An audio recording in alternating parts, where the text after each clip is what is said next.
नमस्ते बच्चों। हमारा स्टेट्स ऑफ मैटर चैप्टर चल रहा है जिसमें हम पढ़ रहे हैं चार्ल्स लॉ। और मैंने आपको कहा था कि इसमें जो ग्राफ दिए हुए हैं वो ग्राफ की आपको स्टडी करनी है। पहले तो ये वाला ग्राफ आप समझिए जो आपको स्क्रीन के ऊपर दिख रहा है। इसमें एक्स एक्सिस पे हमने टेम्परेचर लिया हुआ है, वाई एक्सिस पे हमने वॉल्यूम लिया हुआ है। तो ये कर्व इस तरह से स्ट्रेट लाइन आ रहा है। मतलब क्या हुआ कि जैसे जैसे हम टेम्परेचर इंक्रीज करेंगे तो जो सिलेंडर है जिसमें गैस भरी हुई है और उसमें पिस्टन लगा हुआ है, हम टेम्परेचर को बढ़ा रहे हैं तो उसका वॉल्यूम भी बढ़ेगा।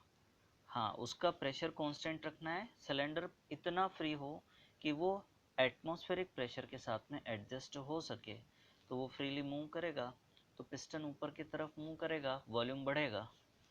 तो ये चीज़ आपको समझ में आ रही है। अब हम दूसरा ग्राफ देखते हैं। मैंने आपको कहा था कि इसकी स्टडी करना और समझने की कोशिश करना कि ये जो अलग अलग प्रेशर इसके अंदर शो हो रहे हैं तो क्या रिलेशनशिप होगी इनके अंदर, जो P1, P2, P3, P4।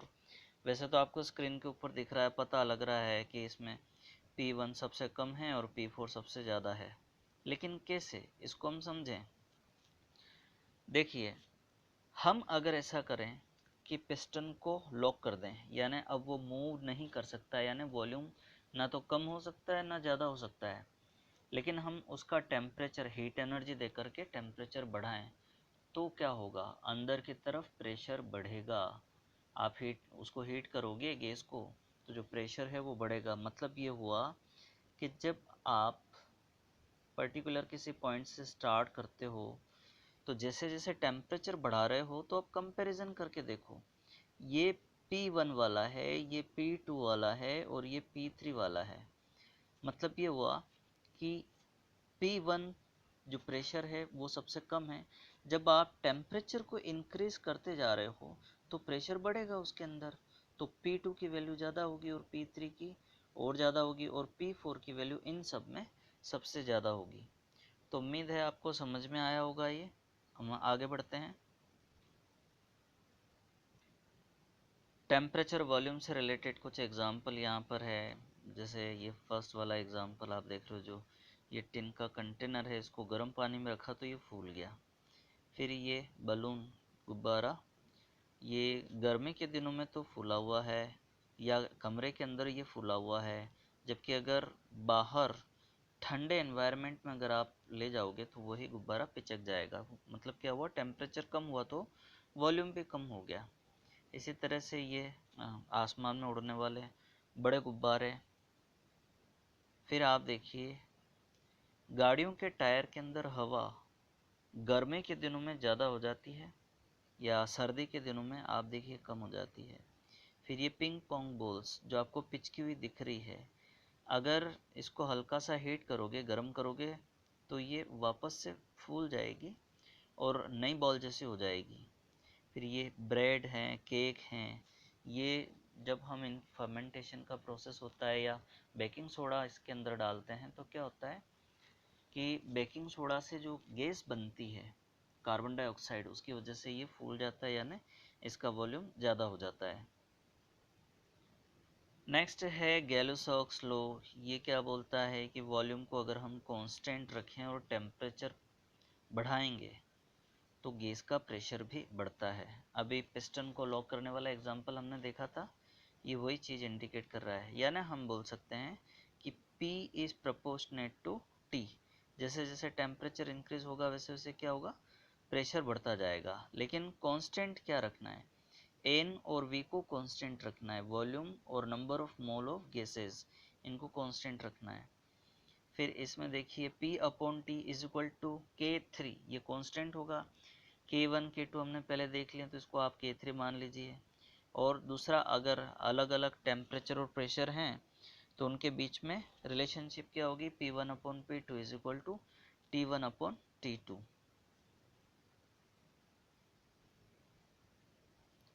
अब इसको ग्राफ के अंदर देखिए और समझिए, बिल्कुल वैसा ही ग्राफ है जैसा कि हमको चार्ल्स लॉ में दिखा था। टेम्परेचर अगर आप इंक्रीज करोगे तो प्रेशर भी इंक्रीज होगा, वॉल्यूम कांस्टेंट रखना है हमको। ये वाला भी आप ग्राफ देखिए, इसके अंदर ये -273 डिग्री सेल्सियस बता रखा है और ये 0 डिग्री सेल्सियस है। मतलब ये ग्राफ है, अगर इस तरफ टेम्परेचर ज़्यादा है तो ये 0 से नीचे की तरफ मूव कर रहा है नेगेटिव में। तो ये जो प्रेशर है, ये जैसे जैसे आप टेम्परेचर कम करोगे धीरे धीरे क्या होगा, -273.15 डिग्री सेल्सियस पे पहुंचने पर प्रेशर ज़ीरो हो जाएगा। ध्यान देना, इसी केस में वॉल्यूम भी ज़ीरो हो जाता है। पर एक चीज़ और है, यहाँ ये डॉटेड लाइन बता रखी है। तो डॉटेड लाइन क्यों बता रखी है, यानी ये इस कंडीशन पर या इस टेम्परेचर पर पहुंच पाना पॉसिबल नहीं है। हम काफ़ी हद तक 0 डिग्री सेल्सियस से नीचे की तरफ नेगेटिव के अंदर टेम्परेचर अचीव कर सकते हैं, लेकिन -273.15 डिग्री सेल्सियस अचीव नहीं कर सकते, और इसी को एब्सोल्यूट जीरो टेम्परेचर भी बोला जाता है। ये जो अभी हमने चार्ल्स लॉ के अंदर ग्राफ देखा था, उसको हम एक बार फिर देखते हैं और समझते हैं। अब इस ग्राफ के अंदर देखिए, ये चार्ल्स लॉ वाला जो भी हमने देखा था, हमने y एक्सिस पर वॉल्यूम लिया हुआ है और x एक्सिस पे हमने ये टेम्परेचर लिया हुआ है। ये 0 डिग्री सेल्सियस टेम्परेचर है, मतलब इस टेम्परेचर पे जो वॉल्यूम है उसके करस्पॉन्डिंग ऐसा रहेगा। और बाकी अलग अलग प्रेशर पर ये जितनी भी लाइंस हैं, ये सारी लाइन देखो डॉटेड लाइन से शो की हुई हैं, तो ये एक पॉइंट पर जाकर के मिल रही हैं। और ये वाला जो एक्स्ट्रा फ्लोटेशन से मालूम पड़ता है कि जो टेम्परेचर है ये -273.15 डिग्री सेल्सियस आता है, और इसी को हम 0 केल्विन बोलते हैं, केल्विन स्केल पर एब्सोल्यूट ज़ीरो टेम्परेचर। देखो डॉटेड लाइन क्या इंडिकेट कर रही है कि उसके बाद में जो वॉल्यूम है वो कम कर पाना पॉसिबल नहीं हो पाता है। और इस लेवल पर यहाँ पर आप बोल सकते हो कि वॉल्यूम ज़ीरो हो गया है, एक्चुअल में ज़ीरो हो पाना पॉसिबल ही नहीं है। ज़ीरो वॉल्यूम होने का मतलब है कि जो सब्सटेंस है या जो गैस है वो लिक्विड में कन्वर्ट हुई है कि सॉलिड में कन्वर्ट हुई है, वो अब एग्जिस्ट ही नहीं कर रही है।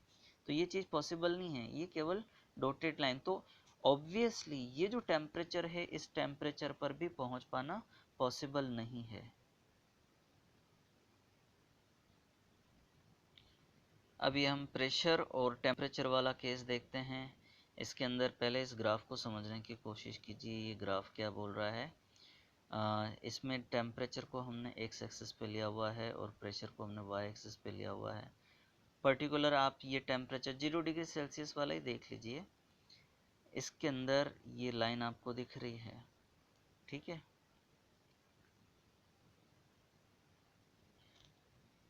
अगर हम ये V1, V2, V3, V4 में रिलेशनशिप को समझने की कोशिश करें तो आपको ये पता लगेगा कि ये जो मैंने अभी बताया था, ये वाला केस तो कौन सा है जहाँ पर टेम्परेचर को हमने कांस्टेंट रखा हुआ है।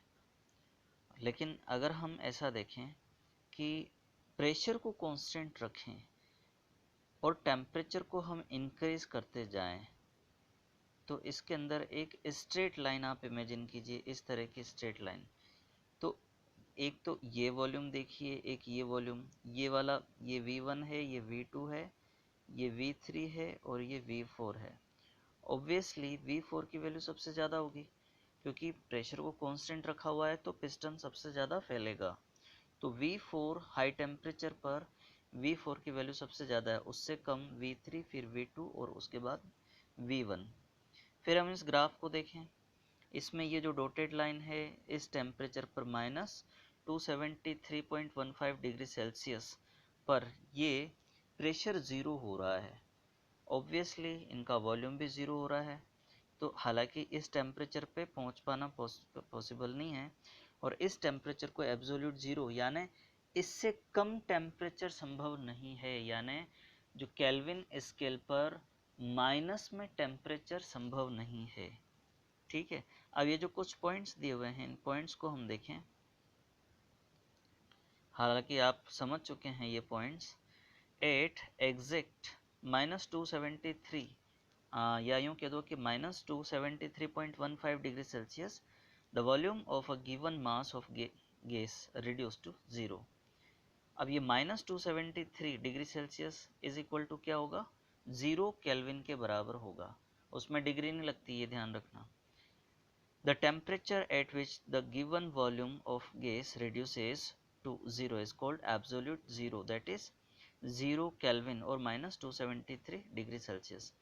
Actually, all the gases liquefy or solidify before they reach minus 273 degree Celsius. अभी हमने डिस्कस भी किया था इस चीज़ को। This temperature is considered to at the lowest possible temperature. इससे कम टेम्परेचर यानी नेगेटिव में केल्विन पर वैल्यू पॉसिबल नहीं है। नेक्स्ट लॉ आ रहा है एवोगेड्रो लॉ। एवोगेड्रो आप लोगों ने नाम सुना हुआ है, याद करो।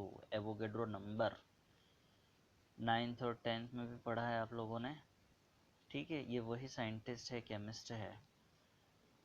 ये क्या बोलते हैं, equal volume of all gases under the same condition of temperature and pressure contain equal number of molecules. मतलब ये है कि अगर हम अलग अलग कंटेनर्स ले लें 4-5 तरह के, उनके अंदर अलग अलग गैसेस भर दें, उन सभी का टेम्परेचर और प्रेशर और वॉल्यूम अगर सेम रखें तो ये बात ध्यान रखना, उनमें नंबर ऑफ मॉलिक्यूल्स भी बराबर होंगे, वो समान होंगे, ठीक है। तो एक जो कांस्टेंट प्रेशर, टेम्परेचर और वॉल्यूम, आपको ये पता है कि volume is directly proportional to N. मतलब अगर प्रेशर और टेम्परेचर को कांस्टेंट रखें तो जैसे जैसे नंबर ऑफ मोल्स बढ़ाओगे तो वैसे वैसे वॉल्यूम भी बढ़ेगा। मैं आपको एक क्वेश्चन पूछता हूँ, मान लीजिए हमने एक कंटेनर लिया हुआ है, ये एक कंटेनर है, बॉक्स है, उसके अंदर कोई गैस भरी हुई है, उसमें उसका प्रेशर P है, उसका टेम्परेचर V है और उसका वॉल्यूम भी V है, ठीक है। तो इस सब के अंदर ये गैस भरी हुई है P, V और T पर। अब अगर हम ऐसा करें कि बीच में एक पार्टीशन रख दें, तो बताइए कि इसमें P, V और T की वैल्यू क्या हो जाएगी और इसमें क्या होगी। क्या इसके अंदर ऐसा होगा कि हमने इसका वॉल्यूम हाफ कर दिया तो प्रेशर डबल हो जाएगा, क्या ऐसा होना चाहिए? या हम यूँ कह दें कि इसके अंदर भी प्रेशर डबल हो जाएगा, ऐसा होना चाहिए? ऐसा नहीं होगा। रीज़न क्या है, हमने पार्टीशन अगर कर दिया बीच में, तो यहाँ पर हुआ क्या कि इक्वल पार्ट के अंदर जो गैसेस थी वो डिवाइड हो गई, यानी 2 पार्ट हो गए। इसमें प्रेशर P ही रहेगा, इसमें टेम्परेचर T ही रहेगा, इसमें भी प्रेशर और टेम्परेचर एज इट इज़ रहेंगे, P ही रहेंगे, लेकिन वॉल्यूम हाफ हो गया। वॉल्यूम हाफ हो गया इसका मतलब क्या हुआ, इसके अंदर जो गैस थी वो पहले के कंपैरिजन में आधी हो गई, यानी ये जो n है इसकी वैल्यू अब n/2 रह गई, इसके अंदर भी n/2 और इसके अंदर भी n/2। तो हम बोल सकते हैं कि प्रेशर और टेम्परेचर कांस्टेंट हो तो V is directly proportional to n। या हम यूँ कह दें कि नंबर ऑफ मोल्स बढ़ाओगे तो वॉल्यूम भी बढ़ेगा। जो पिस्टन लगाया हुआ है आपने जिस सिलेंडर पे, और उसके अंदर जो गैस भरी हुई है, मान लो उसकी n मोल है। अब हमको प्रेशर और टेम्परेचर को कांस्टेंट रखना है और अंदर की तरफ नंबर ऑफ मॉलिक्यूल्स बढ़ा देते हैं, यानी अब 2n मोल्स कर देते हैं, तो क्या होगा, उसका वॉल्यूम बढ़ जाएगा। समझ में आ गया होगा। तो ये जो फॉर्मूला है उसके अकॉर्डिंग हम देखें, ये V1/V2 is equal to N1/N2 constant temperature और प्रेशर पे। ये एग्जाम्पल बहुत ही बढ़िया है। इसके अंदर देखिए 3 गुब्बारे लिए हुए हैं, तीनों के अंदर अलग अलग गैसेस हैं, इसमें हीलियम है, इसमें ऑक्सीजन है और इसके अंदर नाइट्रोजन है। इन सब का टेम्परेचर, प्रेशर और वॉल्यूम बराबर है, ठीक है। या फिर आप यूँ कह दो, इन सब के नंबर ऑफ मोल्स बराबर हैं तो ऑब्वियसली इनके वॉल्यूम भी बराबर हैं। या आप यूँ कह दो कि इन सब का अगर वॉल्यूम बराबर रखा हुआ है तो नंबर ऑफ मोल भी बराबर हैं, हालांकि इनका मास अलग अलग होगा। हीलियम का 4 ग्राम, ऑक्सीजन का 32 ग्राम और नाइट्रोजन का 28 ग्राम, वो इनके मोलर मास पर डिपेंड करता है। इसी तरह से हम एक और एग्जांपल देखें। इसमें ये जो 3 गुब्बारे आपको दिख रहे हैं, इन तीनों गुब्बारों के अंदर सेम गैस भरी हुई है, ठीक है। तो जैसे अगर 2 मोल्स हैं, 3 मोल्स हैं, और इसमें कंपैरिजन करके बताया हुआ है कि अगर एक ही गैस को हम लेते हैं तो नंबर ऑफ मोल्स अगर हम बढ़ाते जाएंगे तो वॉल्यूम भी इंक्रीज होता चला जाएगा। अब हम थोड़ा आगे बढ़ते हैं। देखिए ये पॉइंट्स आप लोगों को ध्यान में रखना है। At standard temperature and pressure STP will have same volume. Standard temperature कौन सा होता है? 273.15 यानी 0 केल्विन बता रखा है इसमें। इसमें आप करेक्शन कर लेना, ये 273.15 केल्विन है और 0 डिग्री सेल्सियस है, तो ये करेक्शन कर लेना। यानी जो 0 डिग्री सेल्सियस आइस का मेल्टिंग पॉइंट कह दो या वाटर का फ्रीजिंग पॉइंट कह दो। फिर स्टैंडर्ड प्रेशर 1 बार जो 10⁵ पास्कल के बराबर होता है। और ये भी ध्यान रखना 1 एटमॉस्फेयर से थोड़ा सा कम है, या हम यूं कह दें कि 1 एटमॉस्फेयर इज इक्वल टू 1.013 बार के बराबर होता है। फिर 8 STP मोलर वॉल्यूम एक आइडियल गैस का 22.7 लीटर पर मोल होता है, ठीक है। अब हम इन चीज़ों को ध्यान में रखें तो आगे की तरफ बढ़ें थोड़ा।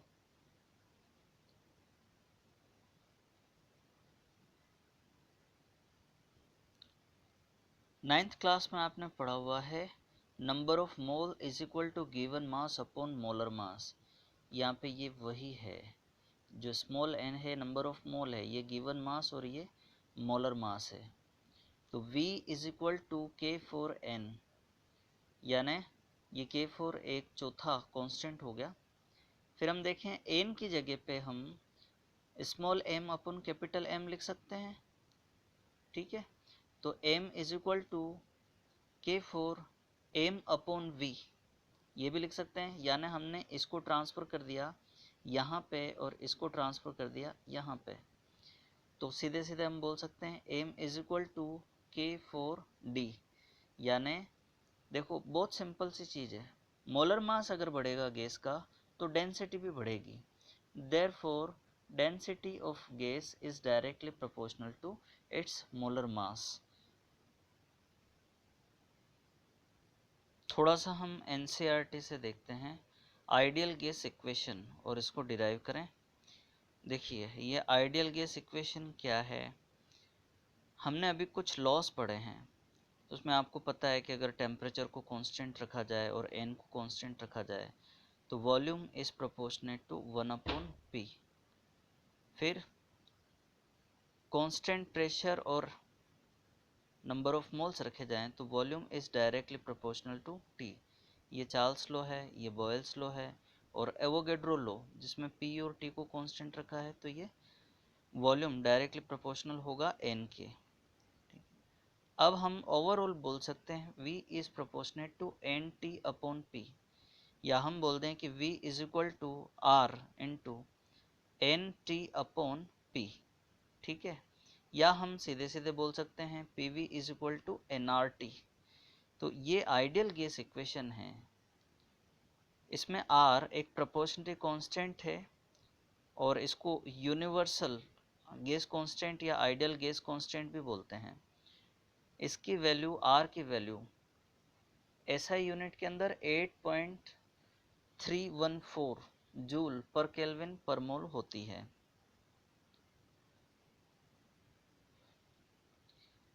ये जो इक्वेशन आपको दिख रही है, इस इक्वेशन में P, V, N और T इनकी स्टैंडर्ड वैल्यूज पुटअप करो जो हमने अभी देखी थी, तो R की वैल्यू आ जाती है 8.314।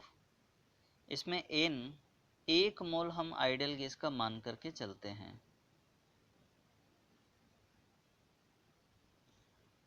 ये है आइडियल गैस इक्वेशन और combined gas equation PV is equal to nRT। Pressure इसमें एटमॉस्फेयर में मेज़र करें अगर, क्योंकि इससे पहले हमने देखा था बार में अगर मेज़र करते हैं तो क्या होता है एटमॉस्फेयर में, और वॉल्यूम लीटर्स में ना कि मीटर क्यूब में, और n नंबर ऑफ मोल्स। तो इस कंडीशन में R की वैल्यू हो जाती है 0.0821 एटमॉस्फेयर लीटर पर मोल केल्विन। और T जो टेम्परेचर है, ये बात याद रखना, हमेशा केल्विन के अंदर मेज़र होना चाहिए। न्यूमेरिकल्स के अंदर भी ध्यान रखना, जब भी न्यूमेरिकल सॉल्व करो अगर उसमें टेम्परेचर की वैल्यू डिग्री सेल्सियस में दी हुई है तो उसमें 273 ऐड करके केल्विन में कन्वर्ट कर लेना। आपके जो आंसर्स आएंगे वो टेम्परेचर से रिलेटेड, तो वो भी केल्विन में आएंगे।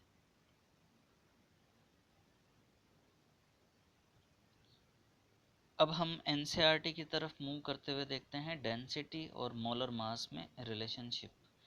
देखिए जो आइडियल गैस इक्वेशन है PV is equal to nRT, उसको हम थोड़ा सा इस तरह से भी लिख सकते हैं N/V is equal to P/RT।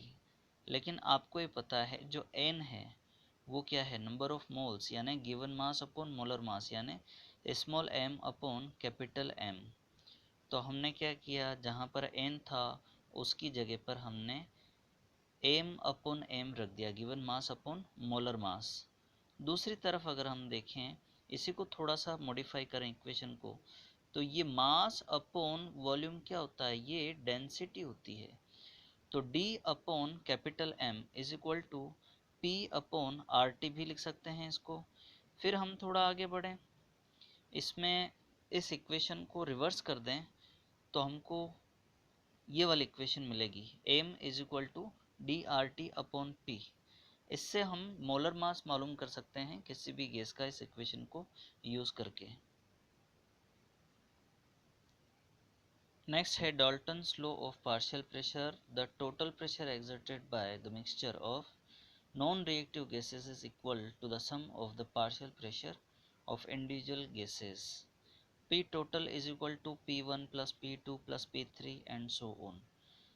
Temperature और वॉल्यूम कांस्टेंट रहें। जैसे कि एग्जांपल यहाँ दिया हुआ है, दो अलग अलग सिलेंडर लिए हुए हैं, उन सिलेंडर के अंदर अलग अलग गैसेस हैं। तो पहले वाले के अंदर प्रेशर P1, दूसरे वाले के अंदर प्रेशर P2। अगर इनको मिक्स कर दिया जाए लेकिन वॉल्यूम उतना ही रखा जाए और टेम्परेचर भी उतना ही रखा जाए तो टोटल प्रेशर इनका बढ़ जाएगा।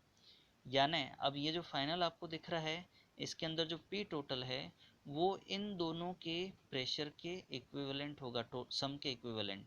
तो हम क्या बोलेंगे, अगर दो गैसें हैं, मान लो इसके अंदर A है गैस और इसके अंदर B है, तो इसके अंदर A और B दोनों तरह की गैसेस आ गई हैं, तो हर गैस का अपना पार्शियल प्रेशर होगा।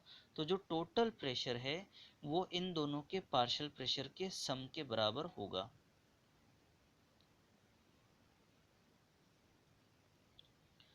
जनरली जब कभी लेबोरेटरी में या इंडस्ट्रीज़ के अंदर हम एक्सपेरिमेंट से गैसेस बनाते हैं तो उनके साथ में वाटर की वेपर भी होती है या मॉइस्चर की वजह से, तो क्या होता है वाटर की वेपर का भी अपना पार्शियल प्रेशर होता है। तो पर्टिकुलर टेम्परेचर पर ये जो प्रेशर होता है मॉइस्चर का, उसको हम एक्वस टेंशन बोलते हैं। तो ड्राई गैस का कितना होगा, वो जो टोटल प्रेशर आया है उसके अंदर से आप एक्वस टेंशन को माइनस कर दोगे तो ड्राई गैस का प्रेशर आपके पास आ जाएगा।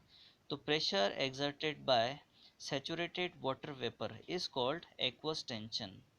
अब जैसे ये एक्सपेरिमेंट दिया हुआ है, पोटेशियम क्लोराइड है उसको गर्म करके ऑक्सीजन गैस को कलेक्ट कर रहे हैं, लेकिन ये वाटर के ये डिस्प्लेसमेंट मेथड से कलेक्ट कर रहे हैं। ऑब्वियसली इसके अंदर ऑक्सीजन गैस के साथ साथ में वाटर की वेपर भी होगी, तो प्रेशर कितना है, आप एक्वस टेंशन को माइनस कर दो तो ऑक्सीजन जो ड्राई ऑक्सीजन गैस है उसका प्रेशर हमको मिल जाएगा। अब हम ये देखें कि ये जो फार्मूला है हमने अभी पढ़ा था, ये फार्मूला कैसे डिराइव होता है, P total is equal to P1 P2 P3 के सम के बराबर है। तो ये देखें, या हम यूँ कह दें कि जो पार्शियल प्रेशर है इन गैसों के, इनके एब्सोल्यूट प्रेशर के साथ में किस तरह से रिलेटेड हैं और मोल फ्रैक्शन के साथ में किस तरह से कनेक्टेड हैं, ये हम देखें। अब पार्शियल प्रेशर और मोल फ्रैक्शन में रिलेशनशिप देखिए, अलग अलग गैसेस, मान लो 3 गैसेस हैं ए बी सी, तो इनके जो पार्शियल प्रेशर हैं वो पी ए पी बी और पी सी, तीनों एक ही कंटेनर के अंदर रखी हुई हैं। तो इन गैसों के पार्शियल प्रेशर्स क्या होंगे रेस्पेक्टिवली, ये जो इक्वेशन है, जैसे पी ए, जो ए है गैस, उसका पार्शियल प्रेशर कितना होगा, N A into R T upon V. तो बी के लिए ये वाला फॉर्मूला, सी के लिए ये वाला फॉर्मूला, ये बात माइंड में रखना। इन तीनों गैसेस के लिए आर टी और वी की वैल्यू सेम है। डिफरेंस होगा तो कहाँ होगा, इनके नंबर ऑफ मोल्स में डिफरेंस होगा। अब इन तीनों को अगर हम टोटल करें तो टोटल प्रेशर होगा P is equal to P A plus P B plus P C. उसको फर्दर हम इस तरह से लिखें, लेकिन इसमें जो नंबर ऑफ मोल्स हैं तो ये सारे हम एक ब्रैकेट में ले रहे हैं, यानी आर टी अपॉन वी इन तीनों के अंदर कॉमन है, तो उसको हमने बाहर निकाल दिया। अब ये इक्वेशन देखिए, पी ए अपॉन पी किसके बराबर होगा, ऑब्वियसली ये जो P है इसकी वैल्यू ये वाली हो गई, यानी N A R T upon V, और जो ये P है P टोटल, इसकी वैल्यू ये वाली हो गई। अब इसमें आर टी अपॉन वी ऊपर और नीचे यानी न्यूमरेटर डिनोमिनेटर में सेम है, तो ये एक दूसरे से कैंसल आउट हो जाएंगे। हम इनको इस तरह से ये पूरा कैंसिल कर दें तो हमें क्या मिलेगा, P A upon P is equal to N A upon N A plus N B plus N C. अगर आप लोगों को ध्यान में आया हो, मोल फ्रैक्शन हमने पढ़ा है, यानी जो N A upon total number of moles of all the components, ये करेंगे तो हमको इसका मोल फ्रैक्शन मिलेगा। मतलब ये हुआ कि इसको आगे सॉल्व किया तो हम बोल सकते हैं P A upon P is equal to X A, ये मोल फ्रैक्शन है। या सीधे सीधे हम ये बोल दें कि P A is equal to X A into P, ये हमारे लिए बहुत इम्पोर्टेंट फॉर्मूला है। इसी तरह से अगर गैस बी लेंगे तो उसका जो पार्शियल प्रेशर है वो total pressure into X B के बराबर होगा। पी सी के लिए भी यही होगा,